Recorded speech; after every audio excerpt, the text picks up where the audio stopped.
这就是大众旗下全新品牌 Cupra 的 logo。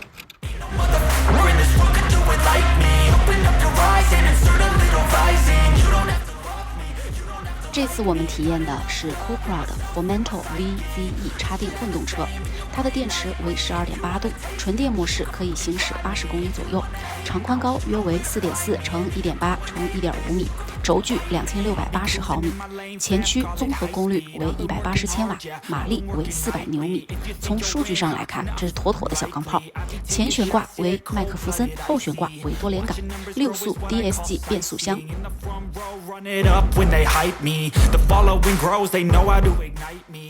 看到这个超有个性的方向盘，这个带有碳纤维饰尾，车内灯以及控制天窗的是由触动感应设计，非常的独到有个性，使用起来呢也很方便。同时大家可以看到它是配置了全景天窗以及遮阳帘的哟。启停按键位于中央扶手区，前方呢是一个比较深的储物格，同时也是可以无线充电的地方。这块储物空间上方有2个 USB-C 的接口。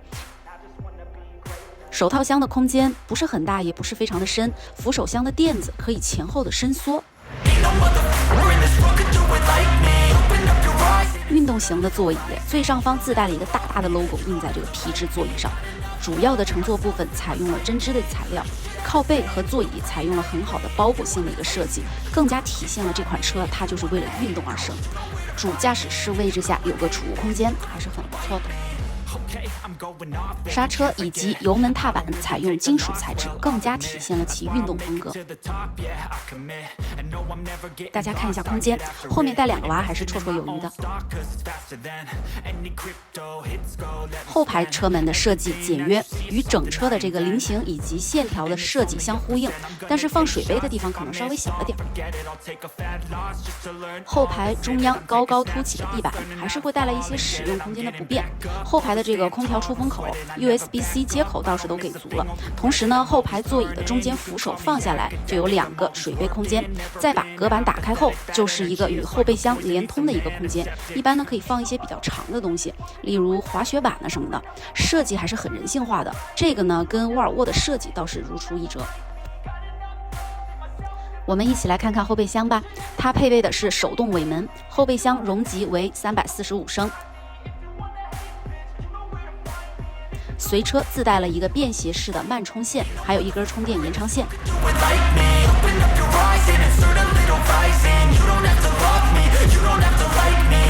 在后备箱垫子下面是电池组，还有补胎液等应急的物品。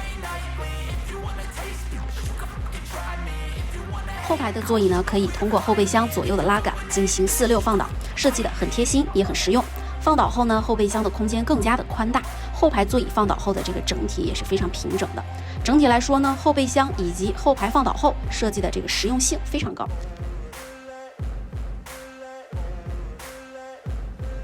我们再看看它的后尾灯，设计的很别致。当你打开后备箱后呢，2排尾灯突出的非常多，也比较尖，所以在日常使用的时候呢，建议大家稍微小心一点，避免在搬东西的时候手磕到它们。Cupra 的车机系统真的是我们目前试驾车里面仪表盘、车机操作系统里面最花哨也最复杂的一款车。它的车机中控屏幕分辨率真的是很高，画面细腻，整个交互界面的设计花哨，颜色的渲染到位高档。同时呢，它的触屏的反应很灵敏，反馈非常的好，整个的质感就好像是一个 iPad， 用起来真的很有信心。但是我们在试驾的这2天里面发现它的问题是设计页面跳转较为复杂，有很多设计的图标是有重复的地方，导致这个操控体验不佳，新手学习的成本比较高。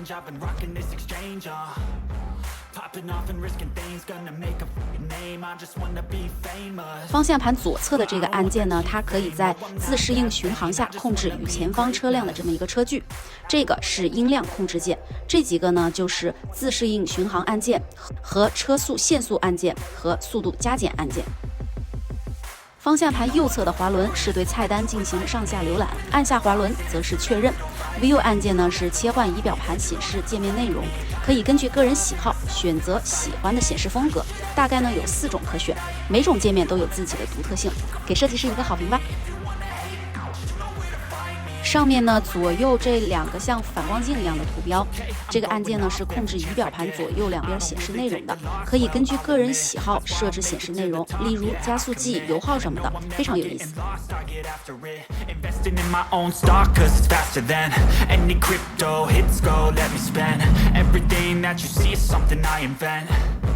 And it's only a percent. I'm gonna take shots. If I miss all, forget it. I'll take a fat loss just to learn all that's in it. I'm taking snapshots. 在正常模式下，车呢开动起来整体非常的紧凑，感觉整个车的底盘扎实，方向盘的控制精准，在转弯和转向的时候呢，给驾驶员的这个反馈速度都非常灵敏，比例恰到好处。低速时呢，方向盘的这个电子助力使得方向盘灵敏轻松；高速时呢，则是很沉稳有安全感。作为一台主打运动型、驾驶型的车，方向盘的这个体验真的是很到位。不过运动型的车悬挂对路面的反馈比较多，过滤的不多，所以呢需要驾驶员多多观察一下行驶的路面。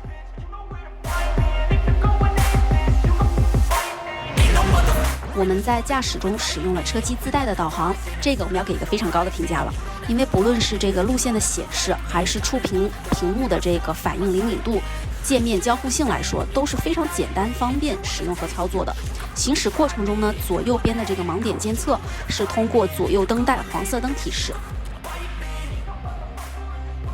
说了这么多啊，那 Cupra 作为一台运动型的车，最值得大家体验的就是它独特的 Cupra 运动模式。在这个模式下，发动机处于高转速，排气声浪配上音响声音的配合，给驾驶者带来无尽的感官体验。大家来听听看。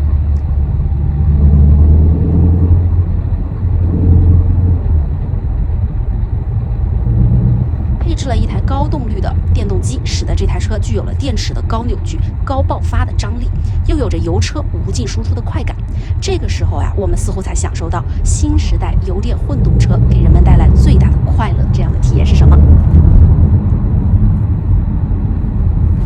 作为一台插电混动车，车机系统、电池系统的表现也都是重点关注对象。这台车呢，车机对于电池、电机系统的数据收集方面，绝对是下了很大的功夫。这里呢，还可以显示从上一次加油后的数据，大家看啊，总共开了将近38个小时，里程呢已经达到了690公里，油耗是100公里3.3升，电耗是100公里20度，剩余的油量呢还可以开290公里。目前电池没有电了，如果在这种情况下再给电池充个电，它又可以继续大概行驶大几百公里是没有问题的。这个呀就是插电混动车的魅力，真的是省油。由于 Cupra 作为一个以运动而生的品牌，它的主副驾的座椅的包裹性都超级好，所以呢，你不能奢求你在副驾座位可以很悠然自得的坐很久的车，因为呀，你的2个胳膊肘会被束缚得很紧，找不到合适的姿势坐好。另外呀，它自带的这个换挡拨片离方向盘的外围距离还挺远的，这样在激烈的运动驾驶情况下，对于换挡不是非常的方便。它配置有倒车雷达，但是呢，只有后方带有倒车的这个景象，分辨率也一般，而其他方向呢，都只是有雷达，没有影像。我们整整体验了这样一个全新品牌 Cupra Formentor VZE 2天的时间。在这2天的时间里呢，我们被它高性能以及有趣的驾驶体验深深的吸引。它的外观内饰处处展示了它运动不羁张扬的个性，但是相对而言呢，也就是它的长途驾驶的这个舒适性又被折中。所以如果你是一个喜欢运动、喜欢个性，只是需要平时上下班、周末去开车过弯兜风的，并且想要有电动车这种高爆发力、安静驾驶的体验，那么这台车呢，真的应该在你的采购清单中，与市面上其他的新能源车、混动车去比拼一番。毕竟它是目前澳洲独一无二的混动小钢炮，快来体验一下吧！我是 Rebecca， 请关注我们，咱们下期试驾再约。